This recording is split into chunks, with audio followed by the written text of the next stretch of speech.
Okay, so a large part of my YouTube vlogging endeavor has been navigating my, I guess, sort of weird relationship with death.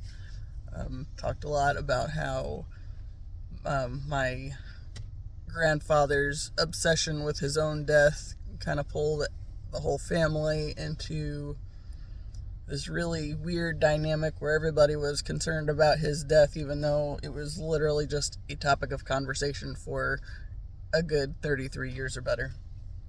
And I say 33 because I was 8 when they moved back up here from Oklahoma, and then he took every opportunity, birthday, holiday, anything, to turn it into a time to obsess about his death and bring everybody into the family obsession over his death. So he went into the hospital back in August after he, wasn't listening to anybody who said, use your cane, use your cane, use your cane, and then he tripped over the cane.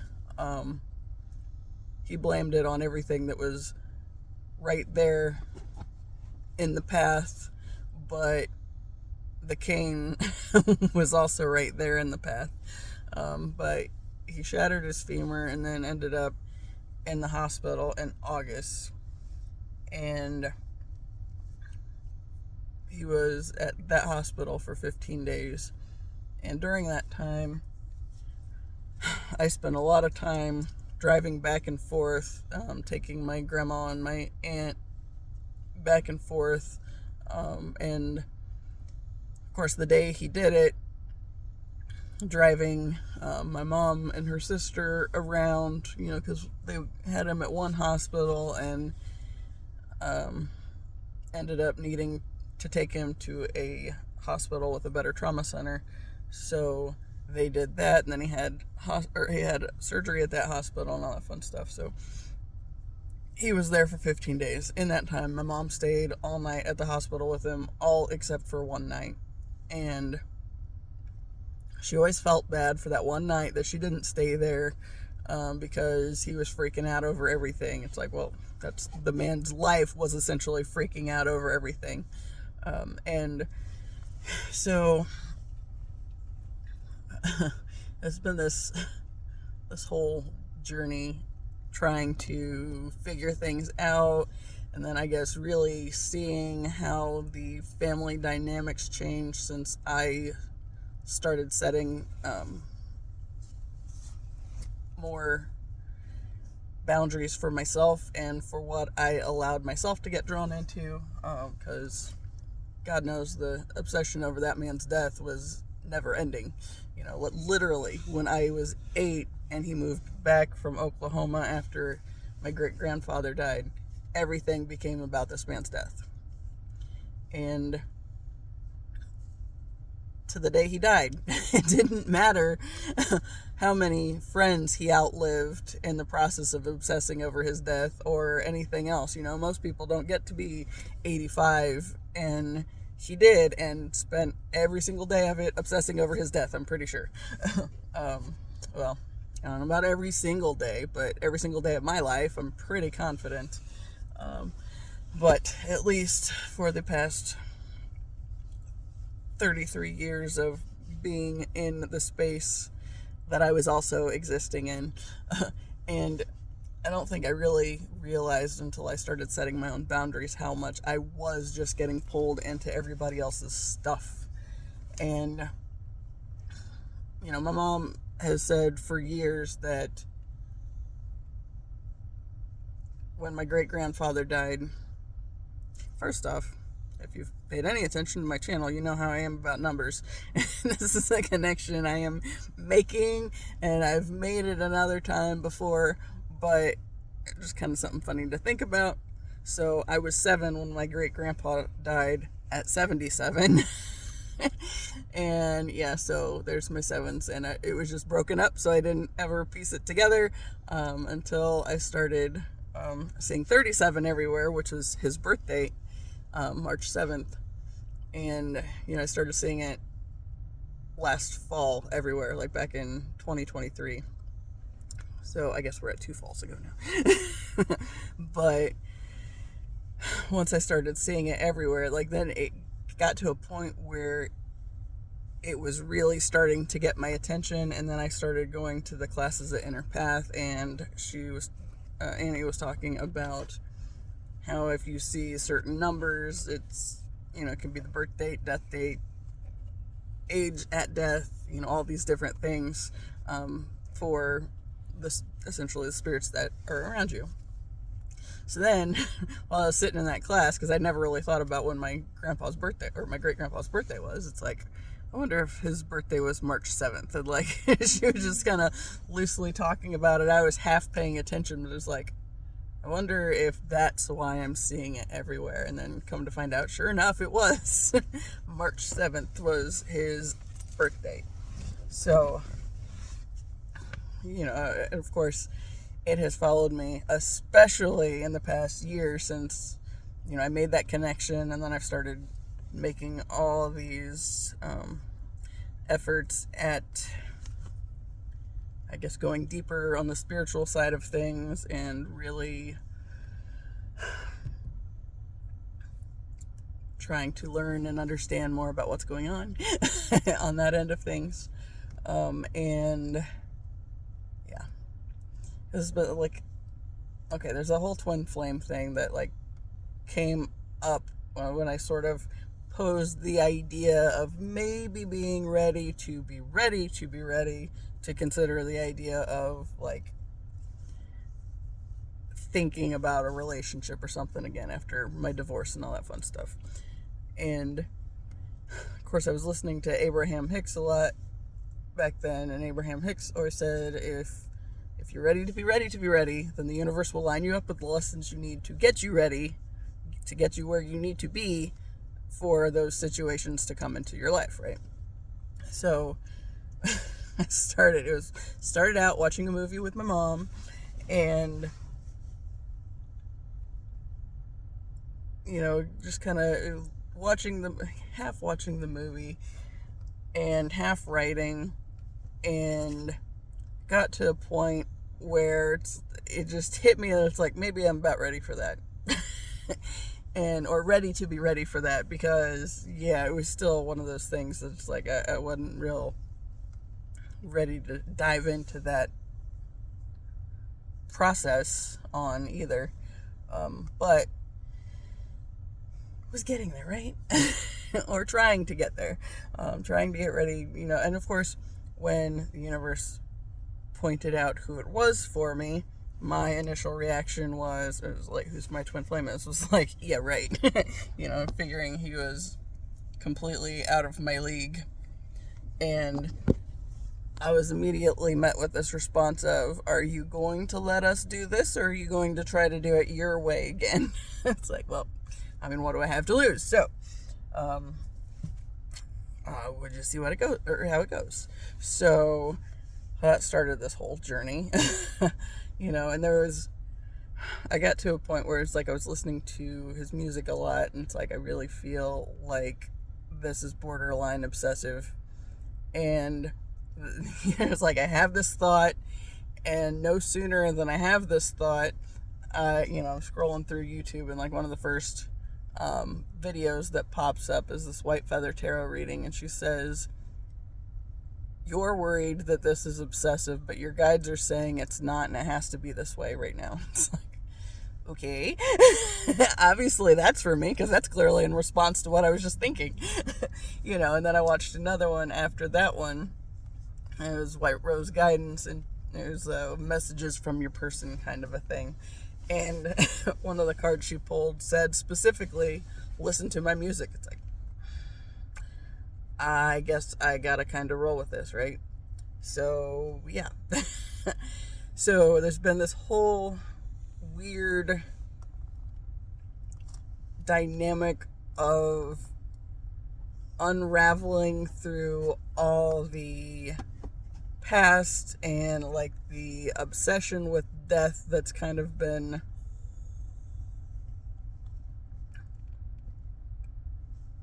always trying to take over my life. And there was a whole lot of suicidal ideation years in there, and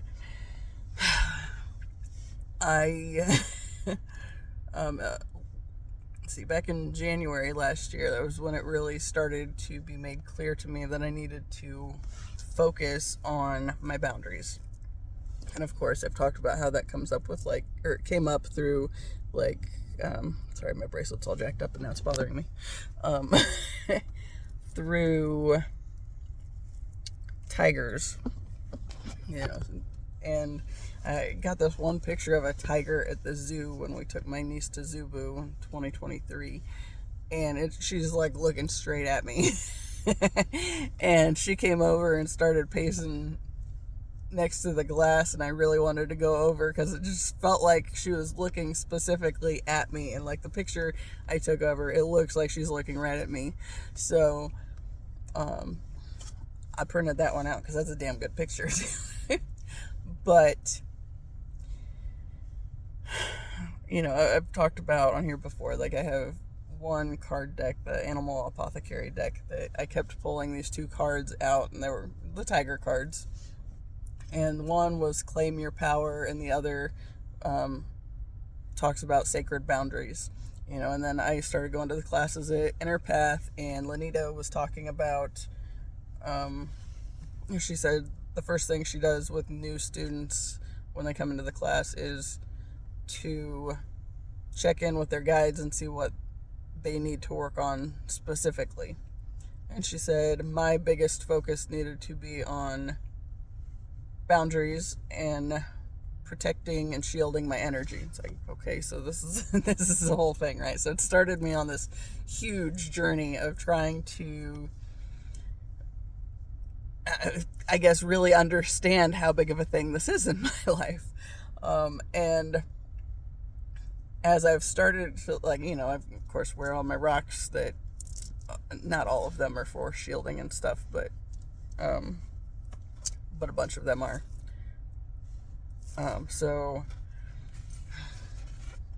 Or for grounding in general, but shielding's in there kind of big too.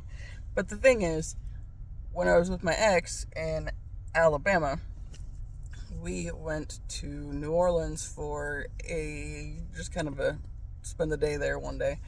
Well, we did it several times, but I was always into like these little metaphysical shops that had the pretty rocks and all that stuff. And that was kind of what got me into realizing that there was anything behind it and that they actually had value, and what they said they did, they actually do. Because I was really drawn to this red jasper stone while we were there that day. And I got a few others, but the red jasper was the one that was like, it kind of became key on a lot of things. But so I got this rock, and my ex had gotten this doll off of eBay because it claimed that there was a demon attached to it or some shit, and he thought that was a good idea to bring it into the house, right? So he bought it without saying anything to me, told me about it after it had already been ordered, and I think it was shipped. I was like, I ain't touching that thing. I just, I didn't know what I felt about if something could have an energy attached to it like that or not, but I don't like the idea of it. I mean, especially of intentionally buying something to put in your space like that. That just seemed all sorts of jacked up. But, I watched a lot of possession movies way back when, so, so it's like there was always that, there's that discomfort, and just, I didn't want to have any part of dealing with it, right? However, he kind of did whatever the hell he wanted to anyway, so that was kind of the theme in our relationship there at the end, was you're going to do whatever you want regardless of what I say, so why are you even bothering including me in this, right? It's kind of thing. So that stupid dog got there, and I left it on the porch. Of course, he was the one that brought it in, so I'm not touching that. And I think it got there before we came back to Indy for Christmas. And I think we were here a little bit longer when that came around. I don't remember how all that works. Anyway, when we get back down there, I start having some weird dreams and having some weird shit happening. It's like the energy in the house definitely seemed like it had been brought down a notch or 3. And he started acting really, it amped up the bad behaviors. And, so he started making it a habit of saying things like he should have raped me when he had the chance, or he saw himself getting so angry that he could see himself accidentally killing somebody someday. And to me, it felt like he was basically looking for an opportunity. Like, he'd gotten custody of his son, and I had to help him with the whole legal thing. So, mind you, the only reason that I helped him get custody of his son was because the mother was as jacked up as the father was. Slightly less so because the father was at least obsessed with how he appeared to everybody else, so he was going to at least put forth the effort to look like he's complying with the court. As far as making sure the kid goes to therapy and all that stuff, whereas the mom was ripping him from one therapist to the next because they would start to catch on to the fact that the stories the kid was telling were stories and that there was no truth to them. So, unfortunately, I ended up being the one who basically was able to start putting the pieces together for like the court situation, basically show how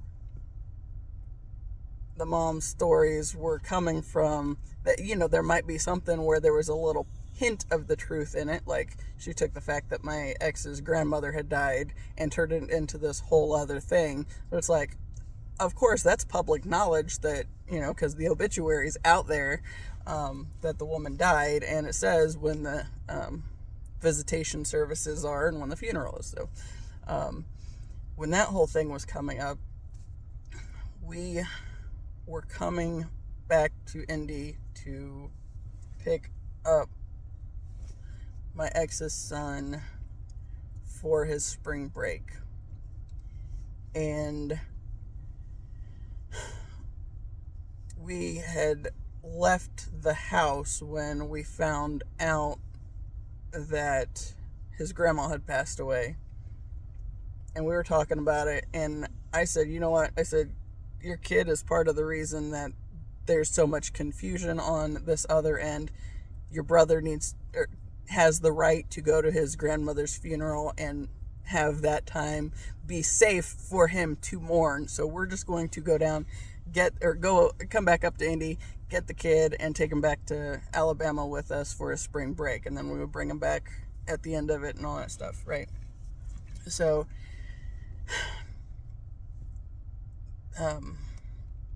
so we did that, but like the big thing, it's like, I had all this documentation, and just the way that, I've talked on here before, but like basically the way my brain works is I've been collecting data my whole life, and it's like I didn't realize that was quite what I was doing. It's just always felt like I didn't have anything that I was good at doing until this freaking court situation came up, and it was the opportunity for me to realize that I was really good at connecting the dots and finding connections that other people might normally miss. I've always kind of done that, but I know when I wasn't aware of the fact that other people's energy affected me, I would allow myself to be talked out of some of the connections that I was making. But that court case was an opportunity to really see myself in action and realize that I was pretty good at making the connections. But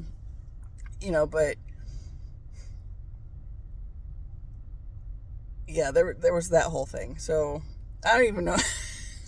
That does not seem at all like where I was going with this originally. It's like I'm unraveling to refigure out where I'm going yet again. That's the point of my channel, I think. It's just me unraveling and re-raveling. And it's like, hey, wait a second. Making connections. Yeah. But anyway, going back to the rocks. So there was this night with that stupid doll in the house that I was asleep and I heard the Xbox kick on, and my ex's son had just moved in with us, and I thought he was in there sneaking time on the Xbox, right?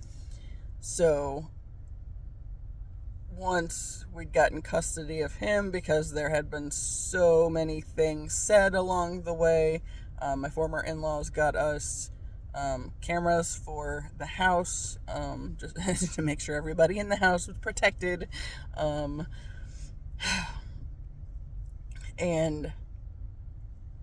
I went into the app and was looking around in the living room. It's like, what is going on? It's like nobody's in there. Like, the cat was sitting on the chair and licking her belly, and that was the extent of it. I saw a bug flying around or something. It's like, no, there was nothing going on. But it's like that Xbox had been so loud that it had woken me up. So it's like, this is interesting. So I kind of shrug it off, whatever. Clearly I must be hearing things because nobody's in there. So, I shut the app off and roll over, go back to sleep. Well, I turned my head over in the direction where my ex was, and I had my hand like this next to me for some reason, and it was so weird because it's like I feel myself open my eyes, and I see this doll laying there with its little plastic Cabbage Patch head in my hand. And I could feel the plastic as this thing turned and turned its little stickery eyes at me. And it's like, it startled me to the point where I woke up, and then it's like, oh, so apparently that was just a dream. But it scared the shit out of me because it was so vivid. I could feel that stupid plastic in my hand, and just like this whole thing. So it's like, that's not cool. So that, I decided to go see if there was anything that I had gotten from that little metaphysical shop that would help with that situation, right? And I looked up what I'd gotten, and of course red jasper was one of them, and it said wards off negative energies. It's like, okay. So I started making sure I had pajamas on that had some kind of pocket so I could sleep with that thing on me all the time, and like always have it on me, basically. And it got to a point where I was realizing it was useful during the day too, because then I started feeling this disconnection with my ex and like all the bad behavior that was going on there, and I started being able to make sense of the things that I knew he would say or do that I didn't like, and I would start to realize that they were affecting me a lot more than I had realized. And suddenly with carrying this rock on me, like, it seemed like it was no longer able to affect me quite the same way. And so he got into the habit of saying those things, and especially when he got to the one with seeing himself get so angry at times that he could see himself accidentally kill somebody someday. It felt like it was at a point where he was basically looking for a reason because I was no longer of use to him, because he'd gotten what he wanted through my being there, because I was able to contend with the legal stuff and make it make sense. And of course, my part of that, since I was already wound into it, was basically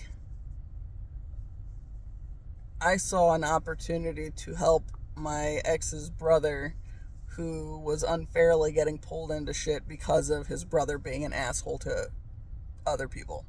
And so he was getting unfairly drug into all this stuff. It's like, I know now that I was there to help him, more so than anything with my ex, and to show my former stepson that just because you have two parents that suck does not mean that you're stuck forever being just like them. You can make choices to not be like them. It was at least an opportunity for him to see, because I was with them. I started dating his dad when he was 3, and I left, I think, right before he turned 11. So it's like those are some pretty important years in the mind development and all these things. And of course, I've spent a lot of time navigating through that. And, like the fact that all the death that had been forever a focus of my own life, seeing how it kind of went back to some of those years as well. But I had until I was 7 with my great-grandfather, and I've said on here before, it's like, if there is a toxic dynamic in the family, like, because there's been some abusive things where my my parents are concerned, but that goes back to abuses that they faced from their families or from their parents, and goes back even further, right? So I know my great-grandfather was not the nicest person to my grandfather. And of course there was that whole dynamic of I don't even know all the details, but there was a lot of stuff that my grandfather, I think, took super personally and became extra critical of himself, and then kind of passed that through the line, so everybody received this extra heavy critical dynamic from him, and it just kind of toxic cycles getting perpetuated. So this is a long ways away from what I thought I was going to be starting out here. But yeah, but like my great-grandfather, he and my grandfather clearly had some rough points in, like, the stories that I've heard. It's like, I know that was not the best dynamic either, but my great-grandfather was like, it felt like, at least in the time I was able to experience his presence, it was like he enjoyed me. He enjoyed me and my brother both, just having the little kids running around. Go down to their farm about not quite every weekend, but most weekends. And that was like an hour and a half drive, I think, from our house to their house. And he was never ready to see any of us leave when it came around to that. But, we would spend the weekend playing on the farm. We would wake up with Saturday morning cartoons back when there were actually decent ones on TV. So we'd be camping in front of this little TV in our sleeping bags, and then wake up and watch Saturday morning cartoons, and we'd go have our cereal for Saturday morning, and then Sunday morning my great-grandma would make this big breakfast, and, it was a whole thing. But we loved the time down there. My brother and I both have fond memories, and got lots of videos of me rolling down hills with kittens chasing me, so because my dad was all into his video camera way back then, back before we had just the cell phones. So he actually had a massive video camera with the VHS tape in it that he was carrying around all the time. But yeah, it's like, so I know that he was largely where some of the toxic dynamic that I would come to experience from my grandfather came in at. And now I'm kind of wondering if part of my grandfather's... Okay, I feel like my family would probably pitch a fit if I said his hatred for me, but I feel energetically speaking, I feel like I can safely say he hated me. You know, because I was one, like, he was always picking out everything, you know, like, I didn't have to ever say anything to him. If I was present and there was nobody else there to, you know, that he would rather talk to about anything, then he would look at me for the thing that made me different. So, like, in the last little over a year, anytime I was around him, which was not much, because if we went over to their house for the Sunday night thing, where all my mom and her sisters and, you know, whoever of their families were around, would go there and, you know, be desserts and all this stuff. It's like anytime we would go do that, I stayed in the room he wasn't in. I didn't go in the room he was in unless everybody else was in there, or there was a puzzle that I was working on, you know, because my grandma frequently would have puzzles going, and my aunt and I would work on those while we were there. But I didn't want to be alone with him or anything, because I knew he was going to say something. That's just how he was. So he would look at me and eventually he would say, "Do you have a thing in your lip?" It's like, yeah. Still there. You know, my mom thought it was so funny when, you know, the last few weeks of his life, I got sucked into having to take him to a doctor's appointment. My mom and my aunt both went, but they were both trying to, you know, deal with getting the wheelchair and getting everything together. So I would drop them at the door and then go park the car. Sometimes I would go in, not always. But this one day that I did, as soon as I walked in, that was the first thing he did. So, "You got a thing in your lip." And then, because he had 2 appointments that day, we went to the other part. There was the other part of the building where the appointment was. I think one was just like checking his numbers for something, and then the other one was actually an appointment with the doctor. And we got in to the waiting room there, and he said something about it again. It's like I know what it is. I know he's literally just looking for the thing about me that's different. And maybe I kind of wonder now if it's always like he was always energetically aware of it, because I feel like along the way there have been some people that have had some strong reactions to me. It's like just me being there is somehow bothersome or whatever. I think it's more of an energy thing than anything. But yeah. You know what's silly about this whole thing? I literally have no idea how I got on this whole path right here, but I know one thing that I was all excited about was I got this shirt today. I ordered it on Amazon, and my vulture, and I can't unzip my jacket now. Hold on. Maybe. Okay. I don't know if you see it. Oh no. At the bottom it says keep calm and carry on, like, you know. Carry on. I like dumb puns. So there it is. So I was all excited about that. And then the other thing I was going to mention about was, like, because this whole weird dynamic with death that I've had, something that I've been thinking a lot about lately, because and all the things and people that have died this year, or in the past year and a half now, like my grandpa's, it didn't bother me, because I never had a good relationship with him, and honestly, it's like, I feel like I would say it. I feel like he outlived his purpose, really, because he never bothered trying to live. It was just dragging other people into his misery so they could all obsess over his death with him.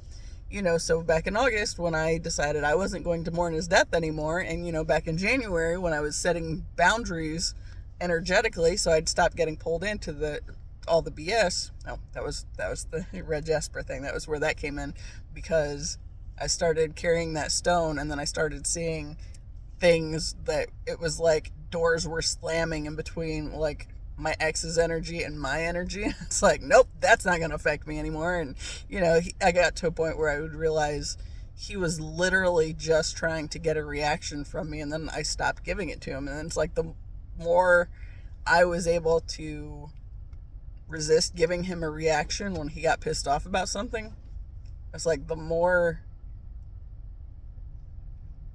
he got pissed about it, but then it wasn't my problem. It's like, and I could see him, like, he would yell at me, and it's like, there was one day he was yelling at me about something, and he said something about every time we had a conflict or something, I was the one that would walk away in the middle of the argument, and, he's calling me names and stuff, and, saying I was the problem, and I never worked on anything. And then, he no more than says this, and then turns around and does it. It's like, whoa, whoa, whoa, whoa, whoa, whoa.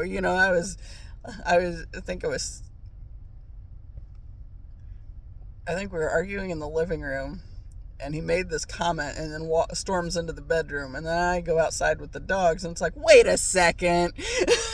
I see what just happened there. It's like, you said that I was the one that always ran away, and then you literally walked out of the room before I even had a chance to respond to anything. It's like, that's some bullshit right there. So I started calling him out on it, which did not go over well, obviously. But yeah, that's why I realized the Red Jasper worked. And so all these rocks that I started doing, then back in January, I was able to realize again that they do some stuff. And so I was able to disconnect more from my family and from the drama. Oh my God. Okay, so my grandfather's death didn't affect me negatively at all. Like, it's been kind of a relief, honestly. The thing that has been complicating the issue since then is more the fact that now, my mom's not preoccupied with trying to earn daddy's affection because he's gone. So now she can turn her attention to the fact that me and my brother aren't doing what we're supposed to be doing as far as she's concerned. Because, I've said many times, we were not raised to go have lives. We were raised to essentially take care of our parents after their parents are gone and they're too old and don't give a shit to take care of themselves, right? So we're just supposed to take over, letting them leech on our brain cells and everything and our energy, and not live our own lives, because this is the thing that my family has always done. And I refuse to do that now, and short story long. Yeah. Anyway, I've been doing really good with the setting boundaries, and, of course there are little stumble moments for sure. And, I was talking about my new moon cards the other day that I pulled, and the one of them, I think it was something about how do I plant seeds of intention or something, but I was talking about, or I pulled the moment to moment card, and it said, basically, focus on the moment you're in. Don't worry about the future. Don't worry about the past. Focus on the moment you're in, right? And take it one step at a time and just kind of go along that route, right? So, there was someone in the last three cards. That was for the second to last question, and I don't remember what the last question is, and I don't have my notebook with me today. But one of them there was also the existence card, and just, again, it was basically the same idea. It's like basically calling in the stuff that I do want in my life, the manifestations and all that stuff comes from living in the moment, appreciating what I have and where I'm at in the moment, and, just, I don't know. It's something about it. The card was existence. I don't know what the other card was at this point, but they were both ordinariness. Ordinariness.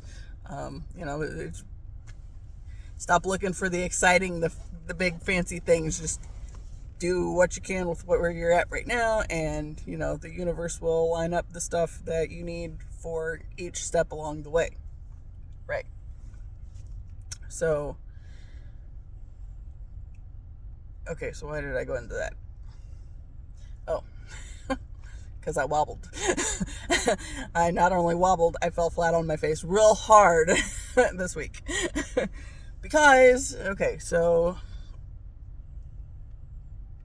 New Year's Eve,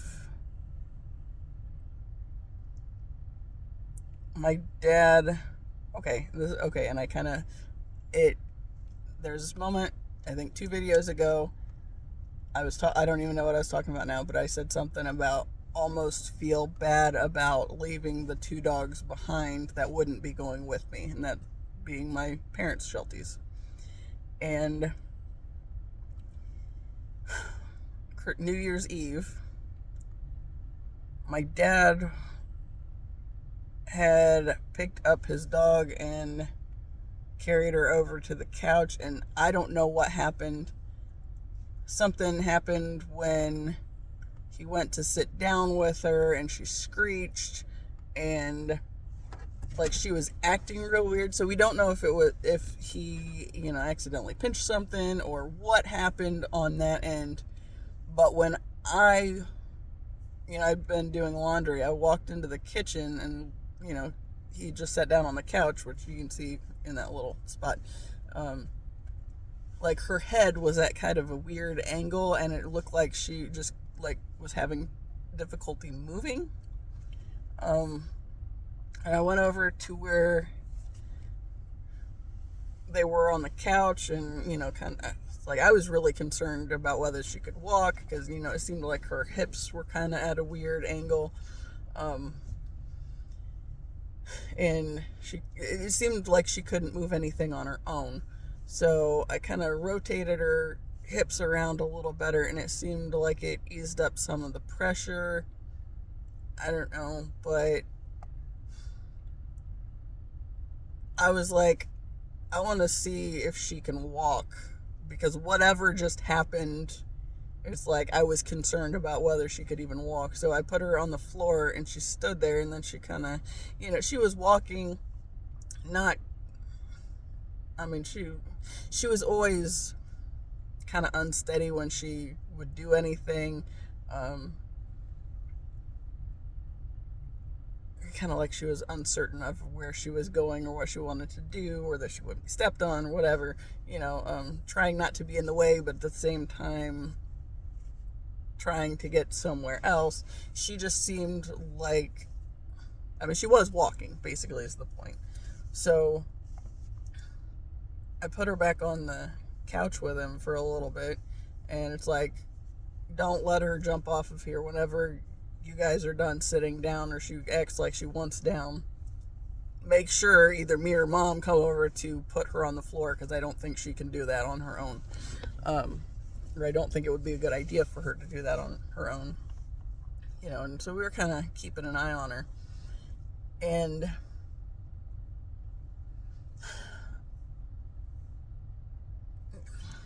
we don't know, where her issues specifically started at, because that was a big moment that got everybody's attention, but I don't think that was really what started whatever problem she was having, because, we're trying to think back through with everything that's happened in the past few months, which makes it really difficult. This is where that being moment to moment is so important, because if you're always distracted with the future or the past, then you miss what's actually happening in the now, right?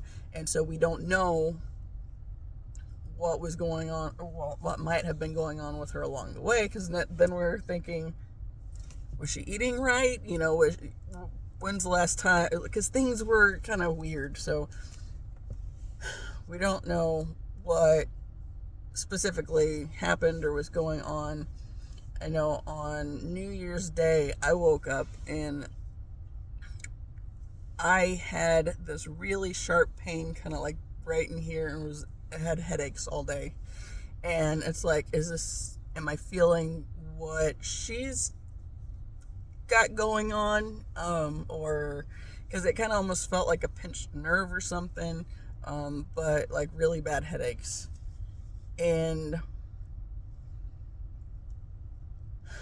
I felt pretty sure that it wasn't mine, but I didn't know.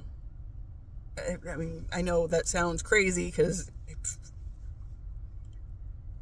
something happened with the dog, and then I start feeling pain the next day, and I'm wondering if this pain that I'm picking up is somehow what the dog is going through. But at the same time, there have been moments in the past year where I've been concerned about mine, and I remember setting the intention at one point where if something was going on with them, I wanted to feel it like somehow in my body, so I was able to know that they needed help or whatever. Because especially with Ziva and Taz getting in the trash and eating weird shit off the table all the time, it's like they were stressing me out for a while.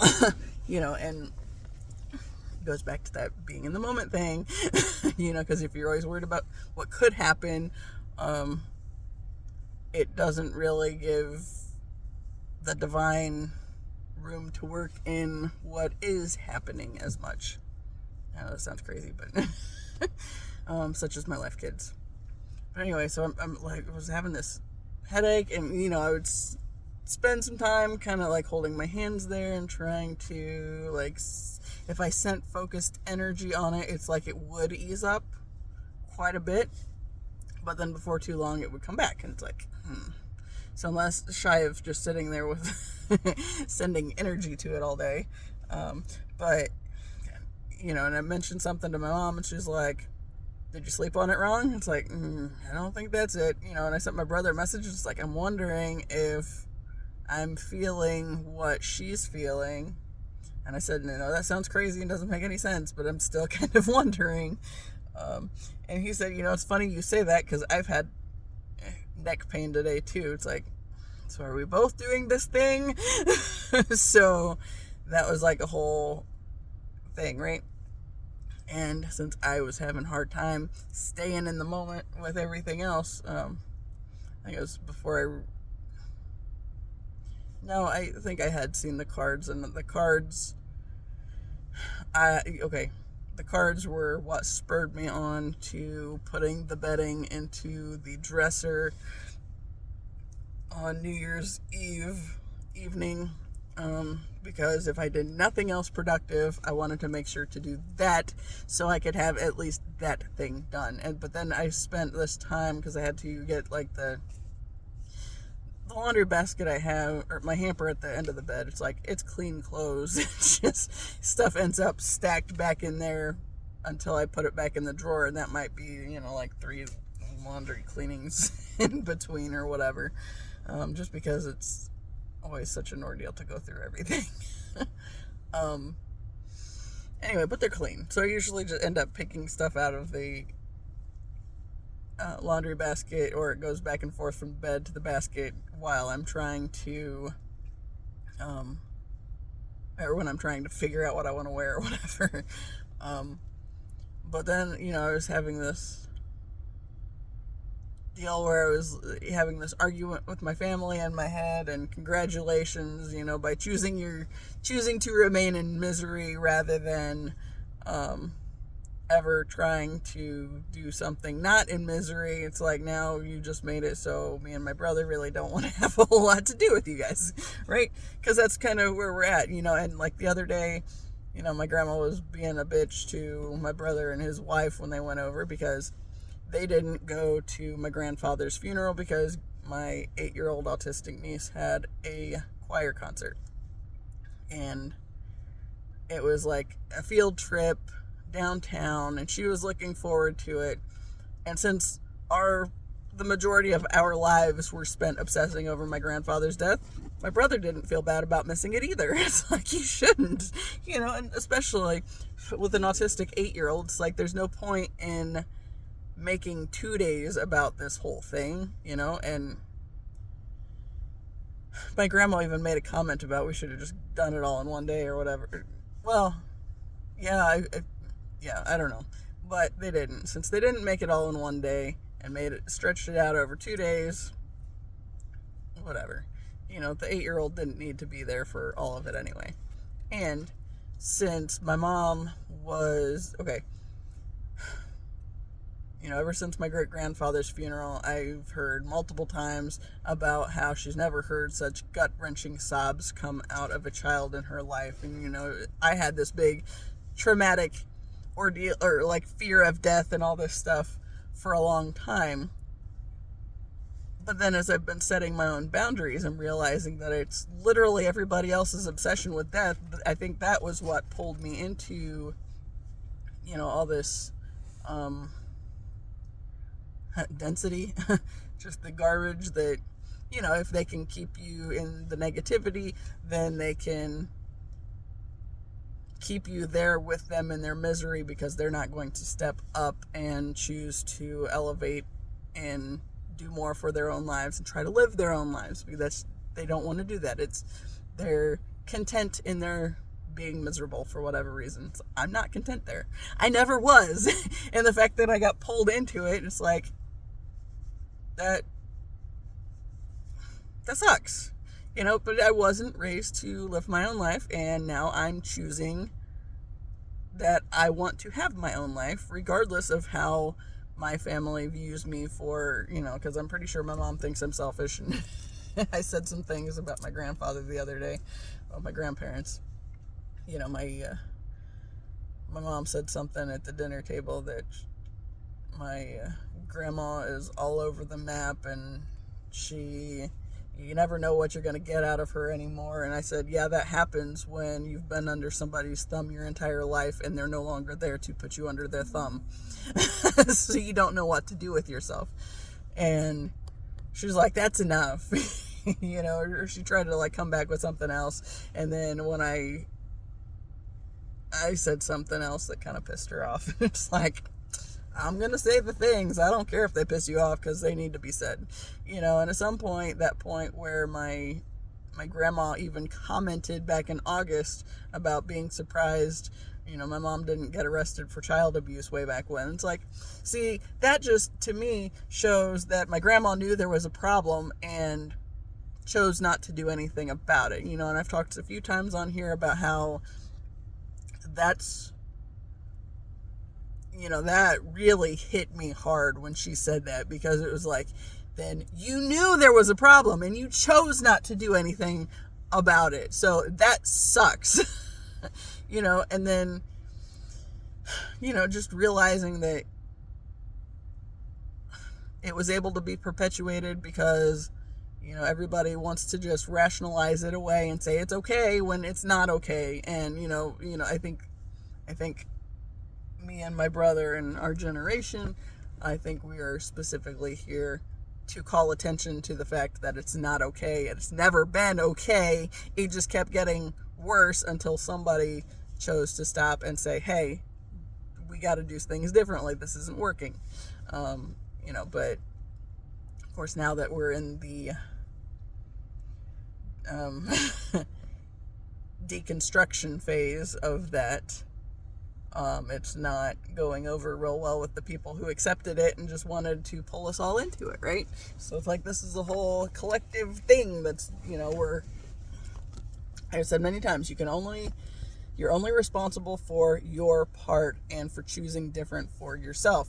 But at the same time, you have to make the choice and start doing the things to be able to do different and be different, so you don't perpetuate the shitty ways, and that makes a lot of people uncomfortable.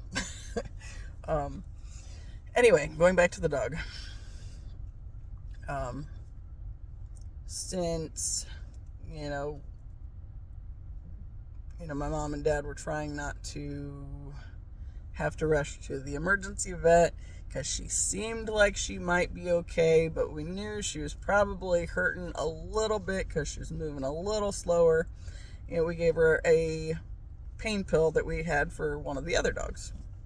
And she was prescribed this before too, but she would never, she was always very difficult to give pills to.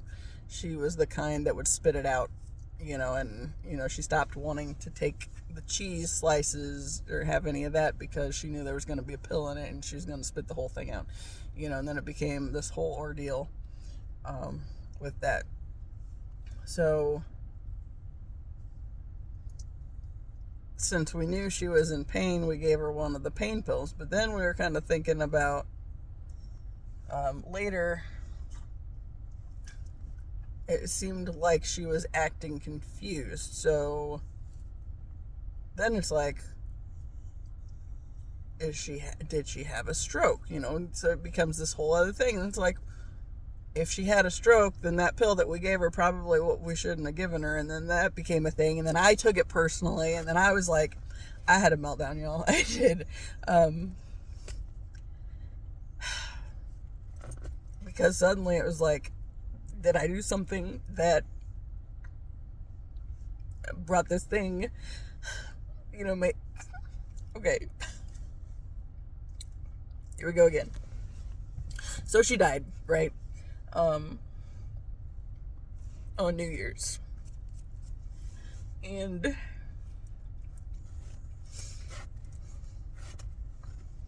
as we have been trying to unravel everything that happened and make sense of it, then we started to question like the whole, if it was a stroke or something, because she didn't seem confused the whole time though. It's just that was like a later thing. And like she came in on New Year's Day evening, and like she made the same kind of noise that she had made the night before, and it's like she had a spasm and her neck went back and like she fell over and kind of landed on the top of her head. And I got over there first, and I was kind of petting her. I thought she died then, and I was petting her and trying to figure out what was going on. And then it seemed like she kind of started coming back around. It's like, okay, she's not gone, but she's struggling for air. My mom's trying to figure out the emergency vet information at that point. It's like her tongue's turning blue and all this stuff. She finally got to a point where she was able to stand up on her own, and she walked over back behind the couch in front of the back door, where she always loved laying in that spot because it's one of the cooler spots in the house because there's tile floor there. That's right by the door. And she laid down, and she kind of had another one of those spasm moments, and then I'm pretty sure she was gone then. And of course, I have totes behind the couch because I had brought them in from outside. They haven't made it back to my room yet because I need to clear a spot for them so I can go back, take them back there and go through them. But from what I remember of my one dog, when he had to be put down, Chance, that was a whole thing.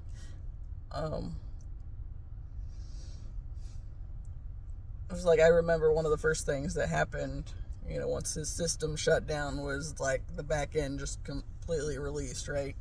And when I picked her up to carry her over to my dad where he was sitting, and it's like, I think she might be gone, I stuck my arm in something wet, and it was obviously gross. My mom brought a blanket over and put her on that, and I think she was already gone when she was behind the couch. And they kept trying to say maybe not, and then she was gone. But then, in the process of trying to work back to think through what happened and if we did something wrong, of course, my dad's feeling bad because he thinks something happened when he sat down with her on the couch. And, then it's like, well, but if she did have a stroke, then she probably shouldn't have had the pain pill. But it's like we were trying to help her. But, yeah, just all hell broke loose. And, my mom had got a call into an emergency vet, and they were getting ready to go there when she died behind the couch. But in that process, like, I was writing that night, and I started wondering if it was a stroke, because, my mom and I threw that out there because my dad was feeling bad about what had happened, and he was afraid that he was responsible for it. And then, I'm writing about it, and then I start feeling bad about it, and I start feeling responsible. And, like, I got to a point, it's like, I felt myself wavering, and, it's like, the one card talked about learning to enjoy the, hi, thank you.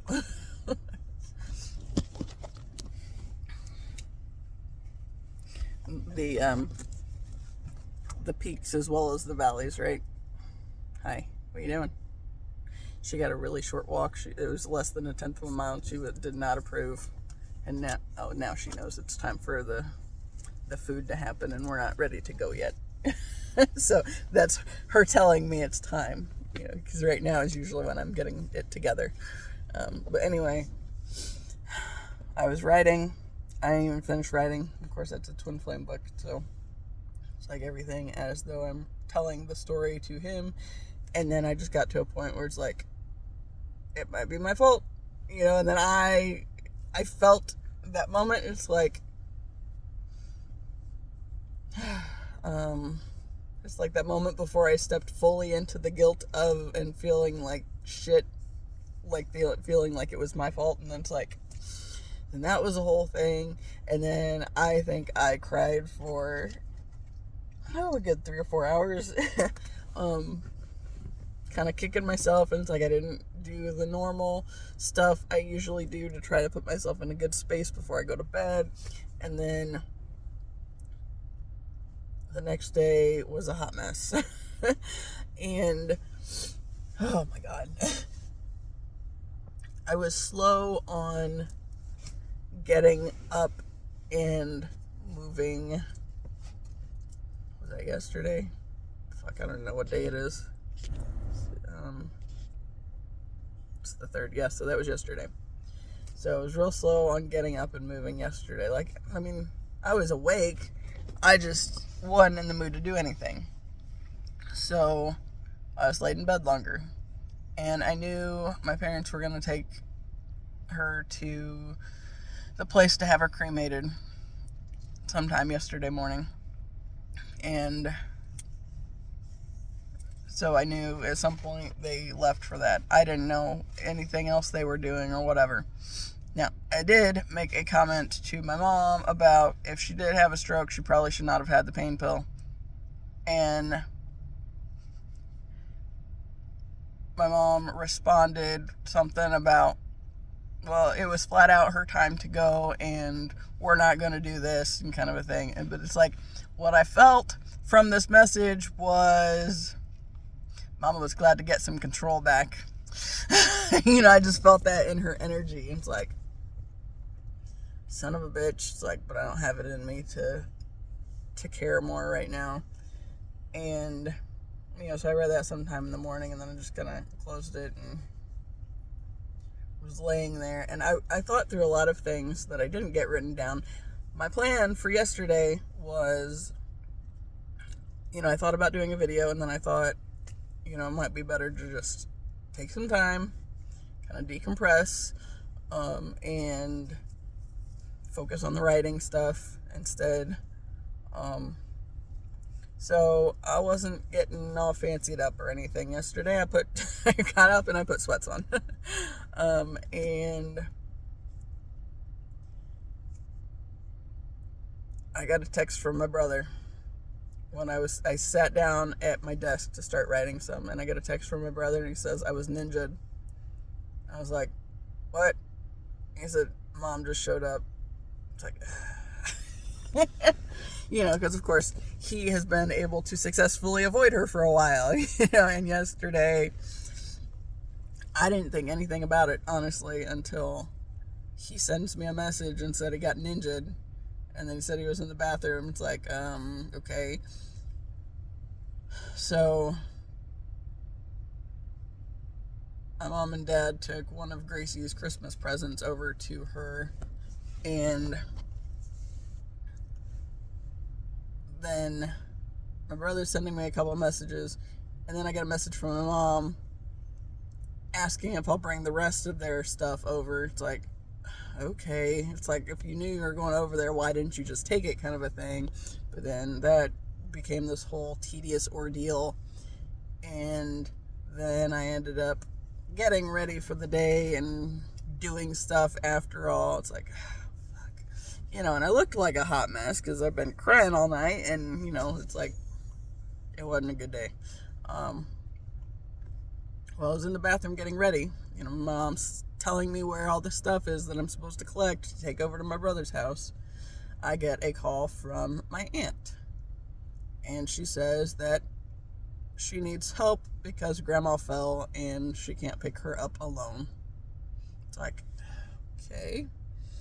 And I had found this video. I think it was Magnetize Yourself. There's a page that I was listening to on the process, and I was starting to think before my aunt's call. I was like, I started having this moment of thinking, because what she was talking about in the little video was the people that won't elevate higher to have access to your energy. All they can do is try to pull you back down into the lower energy so they have access to you again. And I was thinking about that, and then I got a phone call from my aunt saying my grandma's down too. It's like, that's what this is, y'all. That is exactly what this is. As Mom saw one of those give the devil a foothold things. Yeah, that was what it was. She saw an opportunity to pull me back down and pull me back into the shit, and there we went. So that became yesterday's thing. It's like, this is not going to work for me. We're not going to keep this up. But it was weird because it's like I had the sense all day, and I, like, even before, I mentioned that, okay, well, I don't know if I mentioned it today, but like one of the things was, it felt when I was kind of slipping into this guilt phase,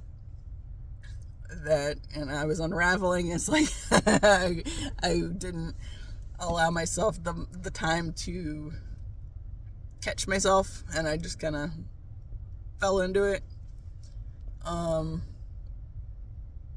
like yesterday, it's like I had this sense the whole day. It's like I could feel his arms around me, and I could feel it was like he was kissing me on the forehead all day. And it's like when I was thinking about it later, it's like, I think that even though all these things were starting to try to latch back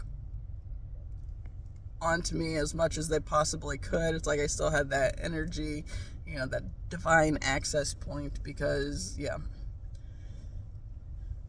where I was very much being protected from it being a bigger thing than what was actually what I was experiencing. And it's like that presence was there all day, and that was that whole, it's like once you're unified within yourself, the masculine and feminine aspects within yourself, then that becomes that sort of divine energy. And it was like, if everybody unified the aspects of themselves and came into that energy, then we could do some really good things, but it's really hard to get there. So it was like I felt his presence with me all day, just like that. It was like, amidst the I guess the fiery arrows coming at me and trying to or pull me back in. It's like there was still a sense of safety there as well. It's like, in spite of this other stuff that you're feeling, you also know this is still there too, and so, I did prioritize. I went over to my brother's house. I took the stuff over there after helping pick my grandma up off the floor. And my mom, when she asked if I was on my way yet, it's like, I had to stop at grandma's, and she's like, or I had to stop to pick grandma up, and she said, "You're bringing her here? Why?" And I was like, "No." So she apparently fell on the floor, and I had to help Beth pick her up. I said, but now I'm on my way or whatever. So when I got to my brother's house, I realized his wife was not there, and that's why Mom had, kind of saw the opportunity to go ninja style and, drop in on my brother, because Jen wasn't home and she knew my energy was off, so that was her way in. And when I got there, that's when I realized that Jen was at work, and it's like, I see what you did, and I probably would have made it or moved a little faster had I realized that was what was going on, but I didn't realize it till I was there, and then there's all these presents and Jen's nowhere to be found. It's like, something sketchy here, for sure. So I did prioritize skating, and I skated 9 miles yesterday, and that helped immensely. And then I went home and used a whole lot of salt in the shower, and, that helped immensely, but, like, the biggest thing is, like, I realized it's like, Holly was 11 and a half, and it's like, the Shelties that we've had, it's like, I think the youngest, or the earliest they've gone, we've had 2 that died at 9, and then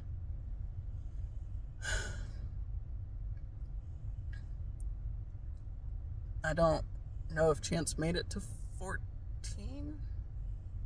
I think the oldest one we've had live made it to 14, but is he 13, 14, but we have had him go at 9. So it's like 11 really wasn't that far off. And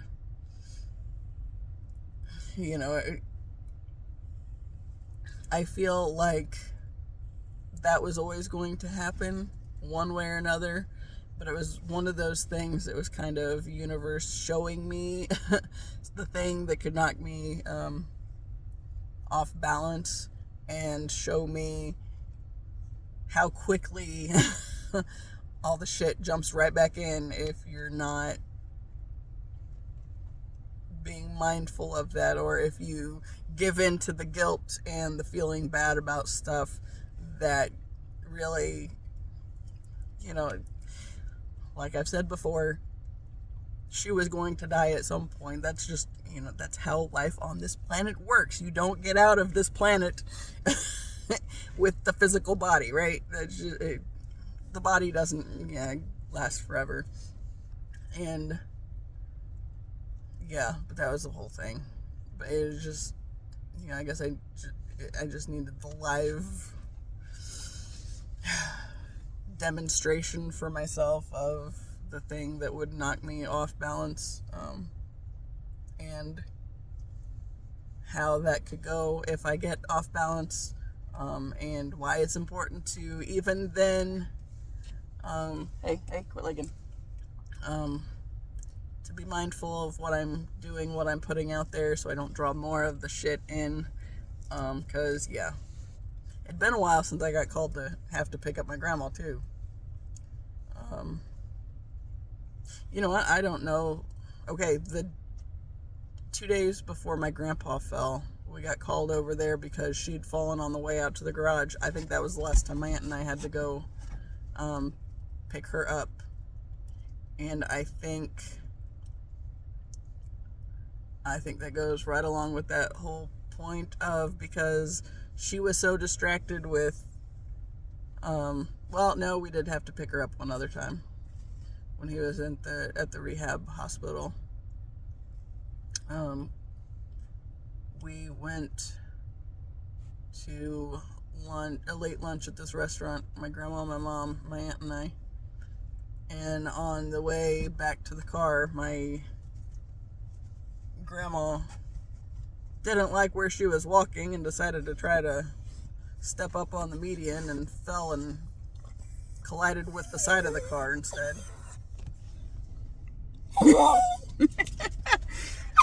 I think he... Oh, not in my ear. Okay. Hey. I think my little friend here he licked my shoulder. I feel he was thirsty. But we'll probably have to go on another little less than a 1/10 of a mile around here to let them potty again before we go back home. Since they didn't do that since we just went on the short walk. I mean, they peed, but not the other one. So yeah. What was I talking about? Oh, just that. The importance of not getting off balance and what can happen and how quickly it all tries to jump back in to pull you into the chaos when you do allow yourself to get knocked off balance. So, yeah. And I feel like, hey. Debbie, oh, now we're licking the chair. Hey, quit that. And yes, I offered her water and she didn't want any. Of course, the water right now, they're working on moving the water line, and so it's kicking up black stuff in the sink and the toilet. It's that's gross. So I don't know what's going on there, but got water out of the sink and there's little that stuff. It's I don't know what that is. Don't like that. So I have to move them to the fridge water till that stops or something. I don't know. Hey, quit. Zibby. Thank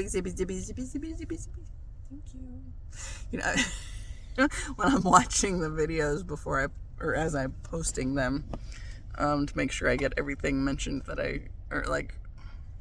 make the mentions of what I want to mention when I actually, talk about different tarot readers and all that fun stuff. It's whenever I start talking to them, it's I just see them kind of what? What do you want? Yeah. Anyway, I don't know.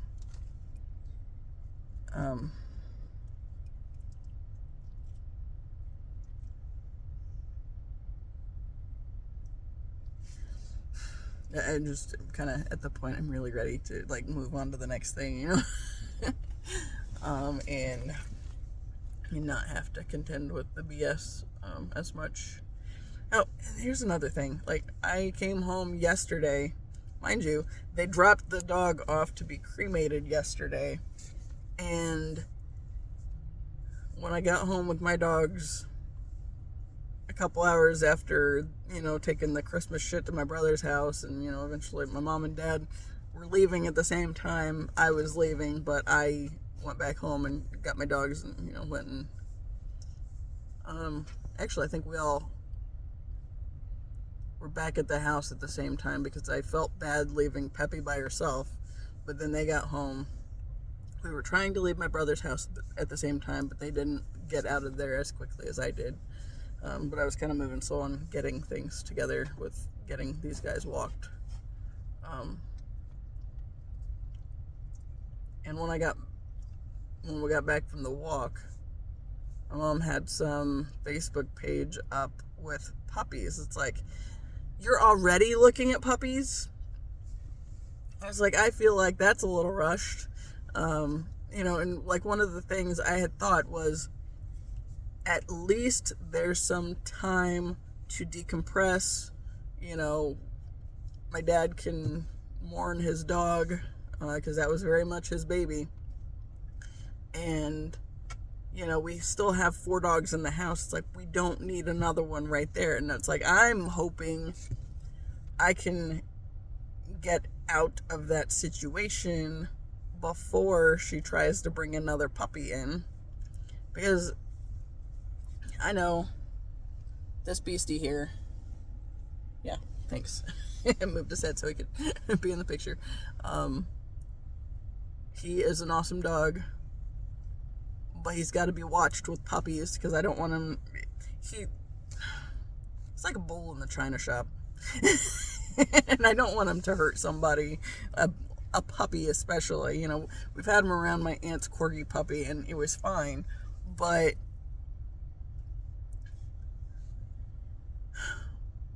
I still wouldn't trust him unsupervised with her.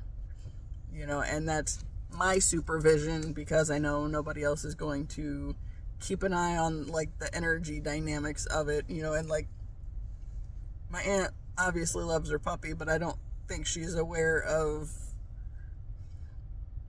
you know, like, she's never, the dog she had before the corgi she's got, it was like a Sheltie Pomeranian mix, and he was a great dog, but he had a whole different energy too. This bull in the china shop thing, it's like she doesn't appreciate how quickly that can go sideways, you know. And I've seen he's nipped Ziva in the side when they've been barking at the window, and he's all excited about, like, the mailman or something, and, you know, the mailman stops to talk to my dad outside and whatever, and he's going crazy, and somebody else wants to look out the window, and he turns around and grabs him in the side, and the next thing you know, there's Gabby's spot, and it's like, you know, so we gotta, like, keep an eye on all that stuff. And it's like, I don't want to have to contend with a puppy like this, y'all.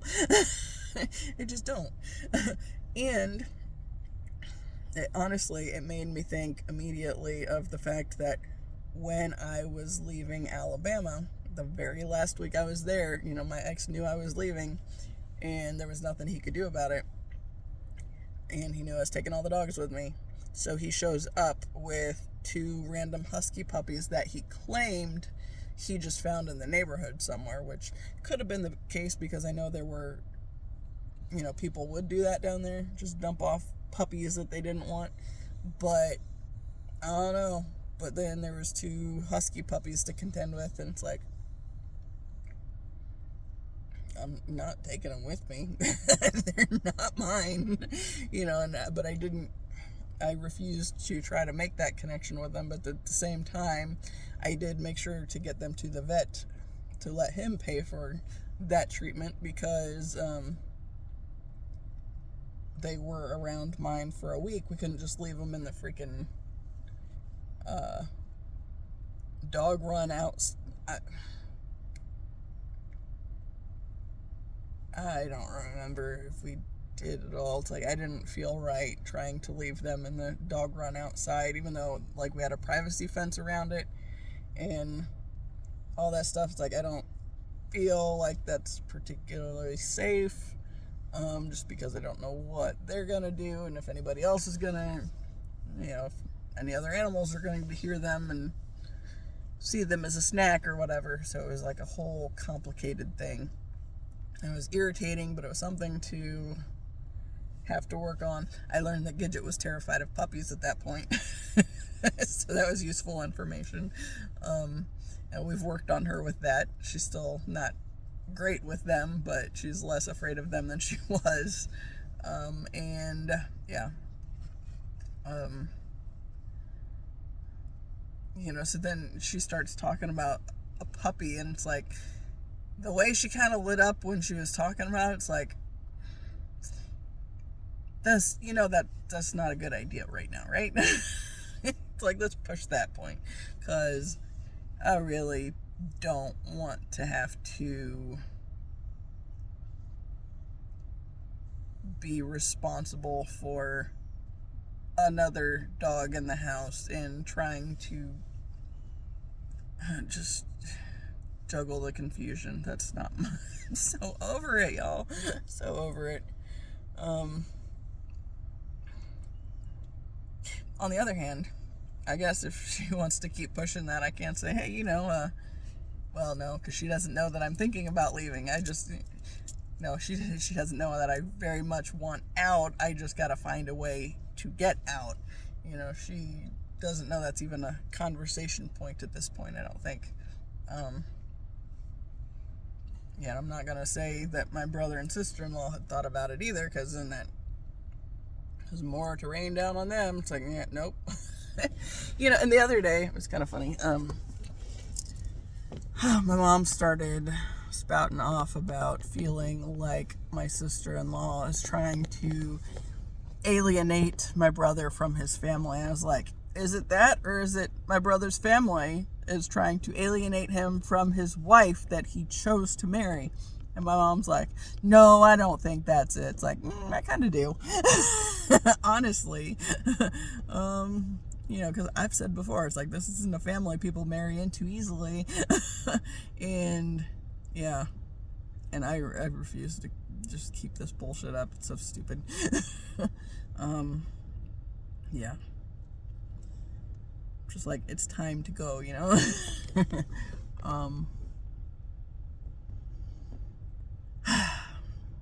On that note, I guess I'm gonna cut off here and take these kids home and feed them.